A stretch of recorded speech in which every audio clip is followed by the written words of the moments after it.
If you like to keep tabs on the world of augmented reality, then stay tuned.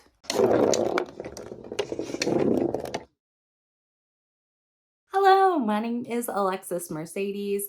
I am the project manager for Fractal Labs. We are an app development team that is passionate about improving the UX of XR. On this channel, we document the intersection of Web3 and augmented reality as it unfolds.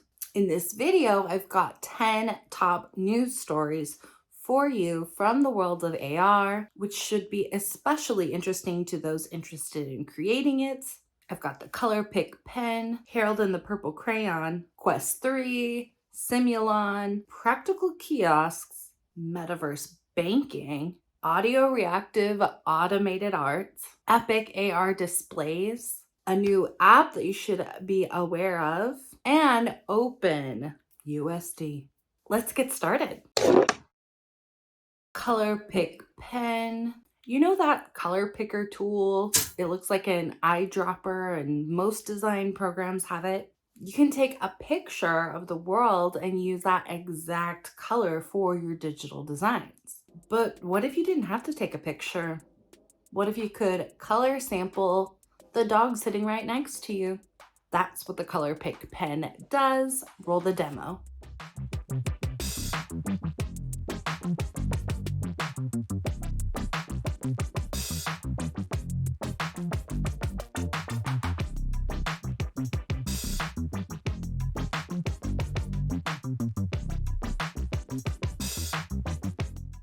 It retails for $299, but if you sign up for the Kickstarter, you can get 50% off. And that comes with an extra ink cartridge. Harold and the Purple Crayon is real. I loved this book as a child. The main character has this special crayon that allows him to draw into the universe, and then those objects come to life and become part of his reality. It makes you feel powerful, like you could do anything. Software engineer Sten Spanhove has proven through numerous experiments that by hooking up existing APIs and workflows, a person can create that effect in augmented reality with tools that are already available to the public. And viewers, I have a question for you. If there was a singular app that would allow you to generate this effect in one user experience, rather than having to hook up separate pieces of the workflow yourself, would you use that app? Because I think we could build it. Drop a crayon emoji in the comments. Quest 3 has gotten really cool. In my world, the Quest Pro got a ton of hype. Maybe because they were shocked by the price point, or because it's the assumed rival to Apple's Vision Pro. And with a lot less hubbub, the Quest 3 is here. It's cheaper and it's really awesome. Let's look at some things it can do. It's soft and comfortable, and when you put on a Quest 3, you'll see pass-through by default, and pass-through no longer requires drawing a safety boundary. The controllers have a feature called two-stage trigger.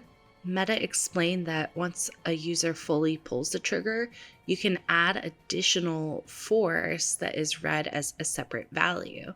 And they've changed the positioning of the hand tracking so it captures less above the head and more around the torso, notably if your hands go behind your back. And it actually does the mixed reality thing. Here's a demo where he's talking about how the zombies are coming in through the actual door of his home and what an added terror that is.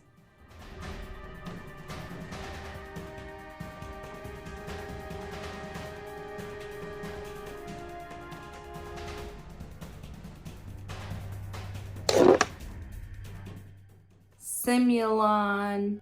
If you still prefer your phone over a headset, you might want to register for Simulon Beta, an upcoming app that allows you to easily add 3D models to real-life footage, according to 80 Level. The AR handles really amazing high-def 3D models. Check this out.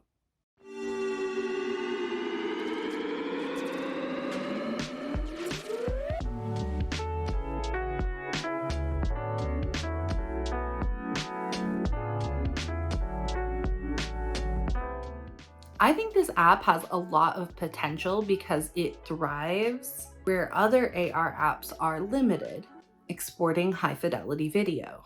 Most, if not all, of the AR apps I've researched are optimized for the experience of the person using the AR in real time.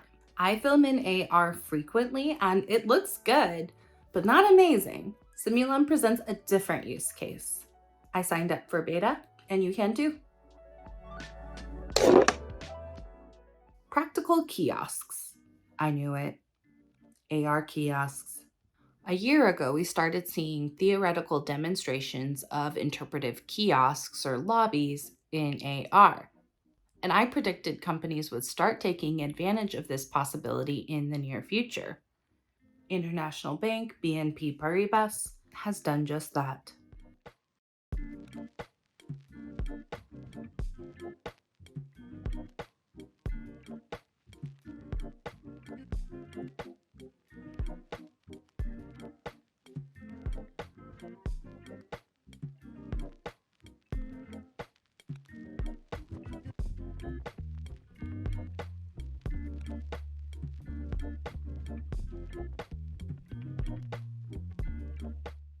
Quantumist Technologies provided the AR in partnership with 3DO Studios and designer Omar Leyva. Metaverse Banking. Another bank is taking a step into the metaverse, this time with VR rather than AR. State Bank of India, SBI, launched LifeVerse Studio in order to improve consumer engagement through interactive brand interactions. Umbrellaed under their life insurance brand, the SBI Metaverse encourages a strong sense of self through customizable avatars and the slogan, "Pursue your dreams responsibly." I was really pleased to find that they don't force a gender binary. It's crazy to me that that's still happening at all. Over. This might be a signal that banking in the metaverse is right around the corner. Audioractive Automated Art. A new generative AI model is on the scene, Kyber. It can animate still images, perform text to video, stylize video, and do something really unique, audio reactive animations. These are automated videos that move to the beat of your audio. They do have a free trial. I'll leave a link to sign up in the description so you can try it yourself. Epic AR displays. Hyper-realistic AR is dependent on hardware. See Real is here to better displays. Their focus is improving light fields, enabling the much-needed natural visual experience in AR. I'm curious to see if AR headset companies end up licensing through C-Real, build their own light field AR solutions, or improve displays through different technology altogether. I'd also check out this post by Abney Gupta for their very well laid out explanation of light fields and AR. App alert. Q4 of 2023 is leaving us rich in choice when it comes to augmented reality. Here's another app. This one aims to simplify interactive content. This one is place-based, QR integrated, and supports in AR editing. Like you're doing the AR, you can edit it right there. It's called Scavenger. Here are my first impressions.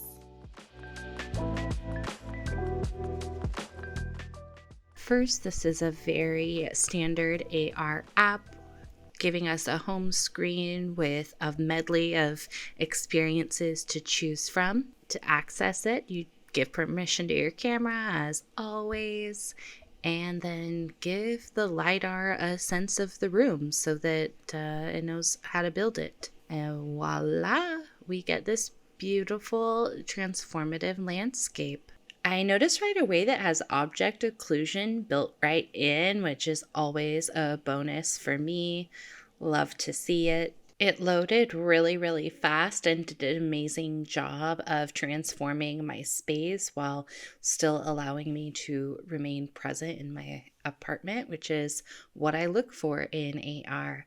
There are these arrows around that persist, and I kept following the direction they gave me. It kept always being the same spot. And on this experience, which is the first one I used, I never really figured out what it was for or what I was supposed to do.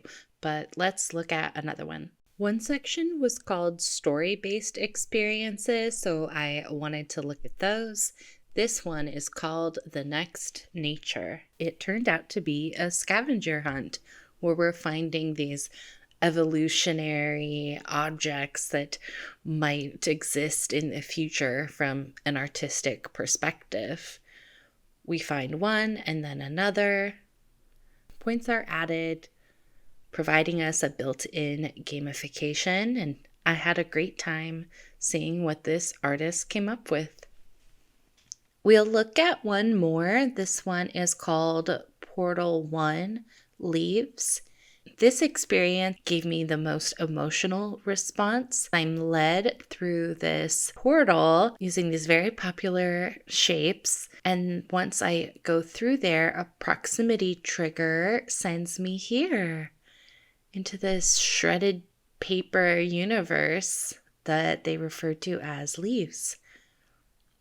Because it's AR, you're able to pop in and out of the experience. It's very disorienting and truly beautiful. As always, I'll have the link below so you can get hands-on with your AR learning. OpenUSD. Before I spill the news on OpenUSD, here's a quick background on USD itself. Universal Screen Description is a framework developed by Pixar for the interchange of 3D computer graphic data. It's designed to handle the complexities of modern animation and creates a standard workflow for the animation pipelines of everything that has to go on. The file type used with USD is USDZ, and it's most known for its web AR capabilities. When you share a 3D model as USDZ, it can be displayed in AR from iPhones in the web browser, which enables app-free AR. USD has support in many 3D content creation applications and ecosystems. The news? This year, Pixar announced the launch of the Alliance for OpenUSD, AOUSD, to promote the standardization, development, evolution of Pixar's universal scene description. And the Alliance is available and open now. The Alliance for OpenUSD is an open nonprofit organization dedicated to promoting the interoperability of 3D content. Having a standardized open source 3D ecosystem enables developers and content creators to describe, compose, and simulate large-scale 3D projects. OpenUSD is now being embraced by industries beyond film, including architecture, engineering, construction, automotive, manufacturing, and of course, XR world building. My hope is that this is a step in keeping the metaverse and XR as we know it open source enabled. As a reminder, we build apps, dating apps, food delivery apps, AI apps, and yes, we would love to build your XR app. Reach out when you're ready.